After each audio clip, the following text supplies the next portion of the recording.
Monsieur Duben, je crois qu'il y avait la main. Non, je. Oui, Euh, oui, c'est plutôt une explication de vote du coup. Donc pour une fois, j'ai été un peu, on m'a pas très bavard sur le sujet. J'ai écouté un petit peu les débats qui se sont engagés. Je vais même modifier un petit peu le sens de mon vote parce que je trouve qu'il y a quand même des bonnes choses dans ce règlement intérieur, qu'il est favorable.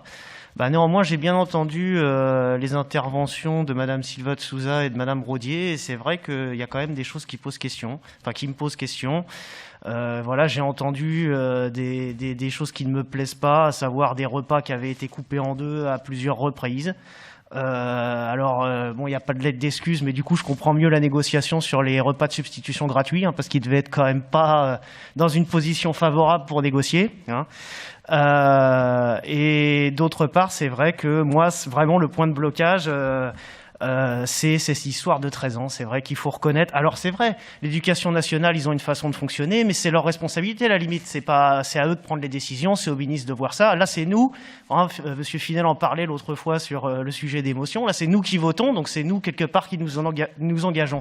Et c'est vrai que si demain, il y avait le moindre problème, faudra que chacun regarde en responsabilité ce qu'il avait voté à ce niveau-là. Il s'est dit, mince, peut-être que si j'avais fait autrement, j'aurais pas été responsable. Parce que, alors je sais bien, il y a des débats là dans l'actualité nationale assez scandaleux pour ma part, où on voit que on répute le consentement sexuel défavorable à 12 ans et en dessous, et au-dessus ça se discute. Bon bref, donc là on est à 13, mais voilà, il faut savoir qu'il y a quand même des risques qui existent, et aussi d'autre part, je soumets à votre réflexion.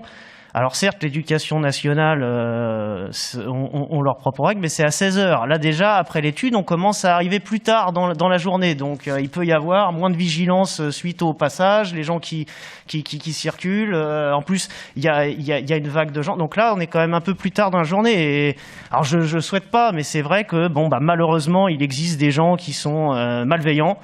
Moi j'ai peur qu'un jour il y ait un problème qu'aurait peut-être c'est difficile de dire qu'on peut éviter, mais si, en réalité si, puisque avant c'est 16 ans. Bon, je vois plus un garçon de 16 ans défendre son frère qu'un garçon de 13 ans, il a déjà une force physique supérieure. Donc moi, par rapport à ce sujet-là, moi je préfère voter contre, vraiment sur cette question au-delà du reste que j'ai évoqué, mais sur cette question des 13 ans, parce que je me dis qu'en conscience, je voudrais pas être responsable, moralement, hein, pour moi, si jamais il y avait un problème. Et je me joins un peu à ce qu'évoquait ma collègue tout à l'heure. C'est vrai que là, on a eu, en plus c'est la période de Covid, donc c'est un peu pas évident par Zoom, etc. Je pense que vous avez dit que c'était des opinions qui étaient partagées au sein déjà des gens qui ont traité la question. Je pense que sur cette question-là, peut-être ça pourrait être intéressant d'élargir un peu la concertation à l'ensemble des familles et pas seulement les représentants, parce que c'est quand même quelque chose. Et je pense que même il va y avoir des familles qui vont mal réagir à cette annonce, hein, parce que c'est vrai qu'il y en a qui peuvent être... alors c'est la responsabilité individuelle, comme vous l'avez dit, mais bon, moi j'ai quand même un petit doute là-dessus, donc je voterai contre pour ce point-là.